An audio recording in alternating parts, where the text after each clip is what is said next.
Please subscribe the channel and press the bell icon and don't forget like and share.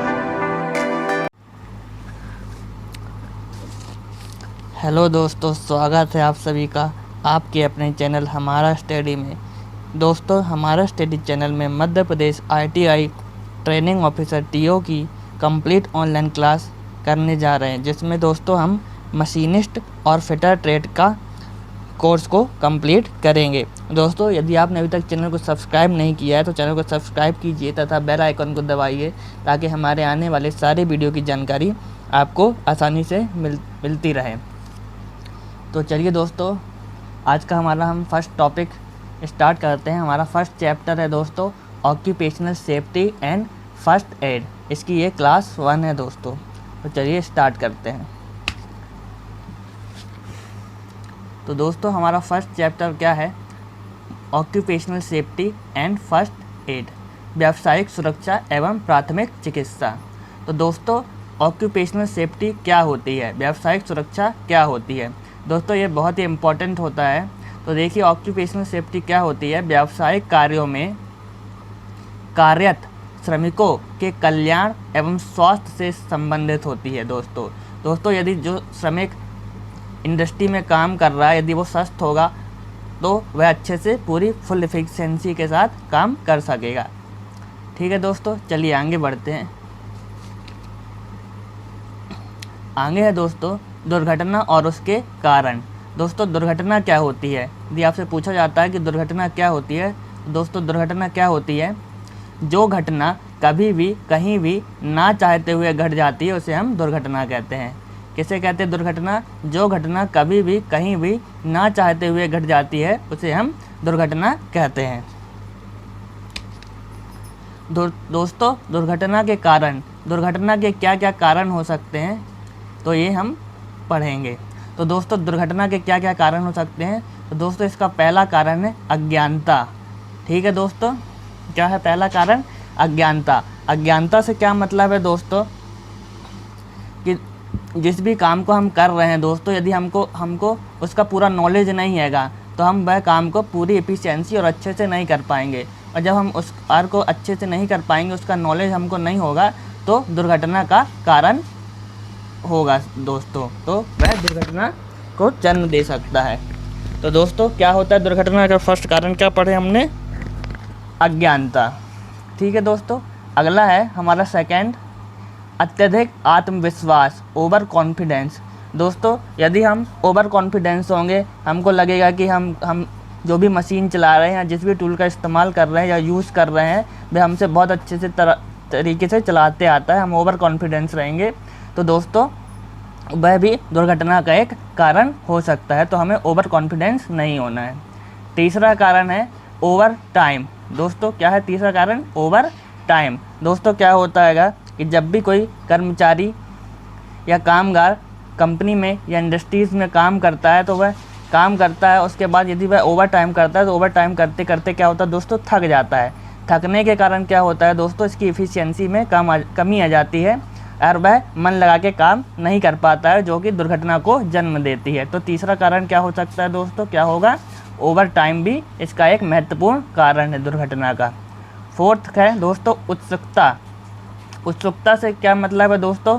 कि जैसे कोई नई machine है दोस्तों, तो हमको बहुत उत्सुकता रहती है कि यार ये नई मशीन आई है, हमको ये चलाना है, इसको चलाएंगे। तो उत्सुकता, यदि अति उत्सुकता हो जाती है कि दोस्तों, तो हम उस पर फोकस नहीं कर पाते हैंगे अपने काम पे और वह दुर्घटना को जन्म देती है।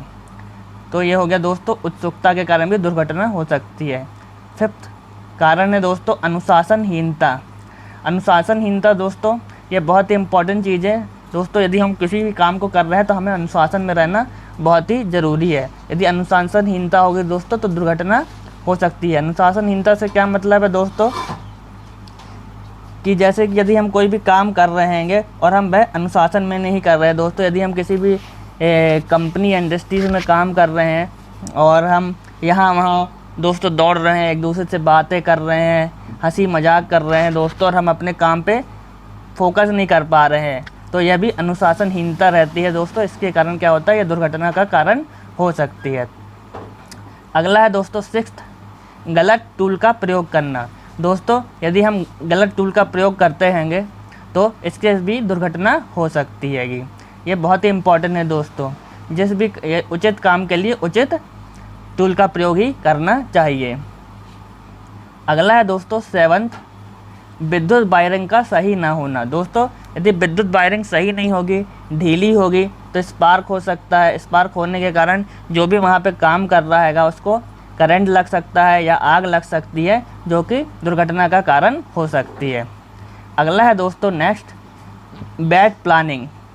यदि हम कोई भी काम कर रहे हैं दोस्तों और यदि उसकी हमने प्लानिंग नहीं की है तो उससे भी दुर्घटना हो सकती है। अगला है दोस्तों रुचि की कमी। दोस्तों यदि हम कोई काम कर रहे हैं उसमें हमको रुचि नहीं है, हमारा मन नहीं लग रहा है, तो दोस्तों हम उस पर फोकस नहीं कर पाएंगे और वह दुर्घटना को जन्म देगी। तो 9वां क्या हो गया दोस्तों, रुचि की कमी के कारण भी दुर्घटना हो सकती है। 10th हैगा दोस्तों, मशीन पर सुरक्षा कवर का ना लगा होना। दोस्तों जैसे जो रोटेटिंग पार्ट होते हैं जो मशीन में, जैसे लेथ मशीन में या CNC मशीन में या जो भी मशीन ले लें आप, या फिर ड्रिलिंग मशीन में, यदि उसमें जो रोटेटिंग पार्ट है या और भी कोई मशीन है दोस्तों, यदि उसमें रोटेटिंग पार्ट है, यदि उस पर कवर नहीं लगा होगा तो दोस्तों कवर नहीं लगे होने के कारण वो दुर्घटना हो सकती हैगी। इसलिए इसका मेन मशीनों पे जो रोटेटिंग पार्ट होते हैं उस पर कवर लगा होना ज़रूरी होता है। तो दोस्तों ये थे कि दुर्घटना के कारण कौन कौन से हो सकते हैं, ये हमने पढ़े। चलिए अगली स्लाइड में और आगे बढ़ते हैं और देखते हैं क्या है। दोस्तों अब सुरक्षा। किसी भी इंडस्ट्री में दोस्तों सुरक्षा, जो वहाँ पे कर्मचारी जो काम कर रहे हैं उसकी सुरक्षा बहुत ही महत्वपूर्ण होती है। तो सुरक्षा क्या होता है दोस्तों, दुर्घटना से स्वयं को सुरक्षित रखना तथा अन्य को सुरक्षित रखना ही सुरक्षा कहलाता है। क्या कहलाता है सुरक्षा, दुर्घटना से स्वयं को सुरक्षित रखना तथा अन्य को सुरक्षित रखना सुरक्षा कहलाता है। अब सुरक्षा के प्रकार दोस्तों, सुरक्षा कितने टाइप की होती है, तो दोस्तों सुरक्षा 3 टाइप की होती है। फर्स्ट हैगी स्वयं की सुरक्षा। इसमें क्या है दोस्तों, हमें स्वयं की सुरक्षा करना चाहिए। सेकंड क्या है, मशीन की सुरक्षा करनी चाहिए, जो बहुत ही इम्पोर्टेंट है।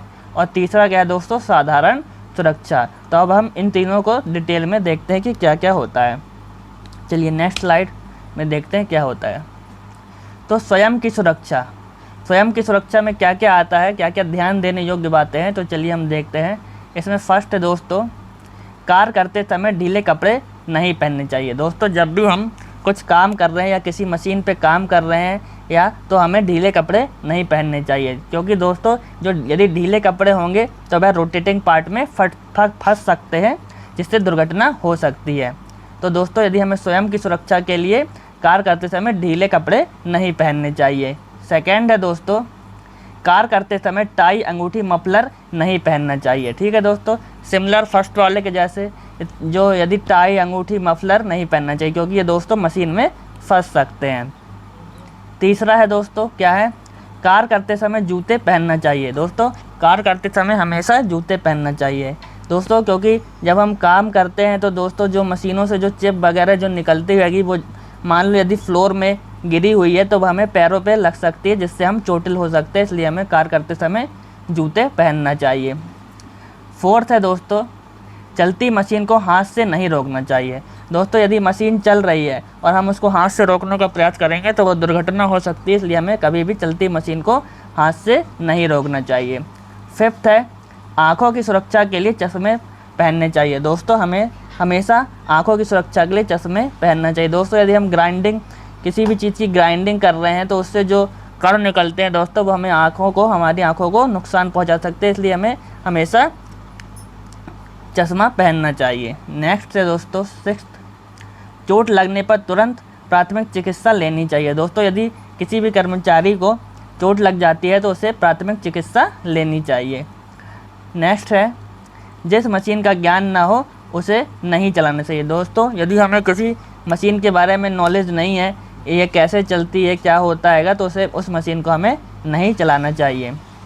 और 8th है दोस्तों, चिप को हाथ से नहीं खींचना चाहिए। दोस्तों जो चिप वगैरह निकलती हैगी उसको हाथ से नहीं खींचना चाहिए, नहीं तो हमें हाथों में चोट लग सकती है। दोस्तों ये थे स्वयं की सुरक्षा कैसे की जा सकती है ये। चलिए अब नेक्स्ट स्लाइड में देखते हैं। अब है दोस्तों मशीन की सुरक्षा कैसे करनी चाहिए, तो चलिए देखते हैं। दोस्तों फर्स्ट है, चलती मशीनों को कभी भी हाथ से नहीं रोकना चाहिए। ठीक है दोस्तों, मशीन की सुरक्षा हम कैसे कर सकते हैं? पहला है, चलती मशीनों को हमें हाथ से नहीं रोकना चाहिए। सेकंड क्या है दोस्तों, चलती मशीन पर तेल नहीं डालना चाहिए। दोस्तों यदि मशीन चालू है, रनिंग कंडीशन में है, तो उस पर क्या करना चाहिए दोस्तों, हमें तेल वगैरह नहीं डालना चाहिए। थर्ड क्या है दोस्तों, चलती मशीन पर गियर नहीं बदलना चाहिए। दोस्तों यदि मशीन चल रही है तो कभी भी हमें गियर चेंज करने की कोशिश नहीं करनी चाहिए। फोर्थ क्या है, बिजली चली जाए तो स्विच ऑफ कर देना चाहिए। दोस्तों जैसे कोई मशीन चल रही है, जो हम उस पर काम कर रहे हैं और अचानक पावर ऑफ हो जाता है, तो हमें क्या करना चाहिए, उसका स्विच जो हैगा मशीन का वो ऑफ़ कर देना चाहिए। नेक्स्ट है फिफ्थ, ग्राइंडिंग करते समय गोगल का प्रयोग करना चाहिए। दोस्तों यदि हम ग्राइंडिंग वगैरह कर रहे हैं तो उससे जो ग्राइंडिंग से जो हम कण जो वगैरह निकलते हैं वो हमारी आंखों में जा सकते हैं और आंखों को नुकसान पहुंचा सकते हैं, इसलिए ग्राइंडिंग करते समय गोगल का प्रयोग करना चाहिए। सिक्स्थ क्या है दोस्तों, ग्राइंडिंग करते समय व्हील के सामने नहीं खड़े होना चाहिए। दोस्तों यदि जब भी हम ग्राइंडिंग कर रहे हैं तो हमें व्हील के सामने नहीं खड़े होना चाहिए। सेवन्थ, चलती मशीन को छोड़कर इधर उधर नहीं जाना चाहिए। दोस्तों कि मान लीजिए कि यदि मशीन चालू है और हम इधर उधर घूम रहे हैं, जो दुर्घटना का कारण हो सकती है, इसलिए चलती मशीन को छोड़कर इधर उधर नहीं जाना चाहिए। नेक्स्ट है एट्थ, मशीन पर कार्य करते वक्त औजार का ढेर लगाकर नहीं रखना चाहिए। दोस्तों यदि हम मशीन पर कार्य कर रहे हैं तो हम औजारों का ढेर लगा के रख लिए, उससे दुर्घटना हो सकती है, इसलिए मशीन पर कार्य करते समय औजारों का ढेर लगाकर नहीं रखना चाहिए। चलिए नेक्स्ट स्लाइड देखते हैं। अब है दोस्तों साधारण सुरक्षा।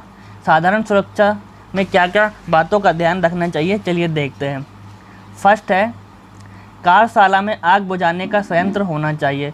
दोस्तों वेरी इंपॉर्टेंट, कार्यशाला में यदि आग लग जाती है तो उसको बुझाने के लिए संयंत्र होना बहुत ज़रूरी है। सेकंड क्या है दोस्तों, कार्यशाला में उचित रोशनी होना चाहिए। जब भी दोस्तों कार्यशाला में उचित रोशनी होनी चाहिए, जब भी हम किसी मशीन में कार्य कर रहे हैं तो वहाँ पे उचित रोशनी की पर्याप्त व्यवस्था होनी चाहिए।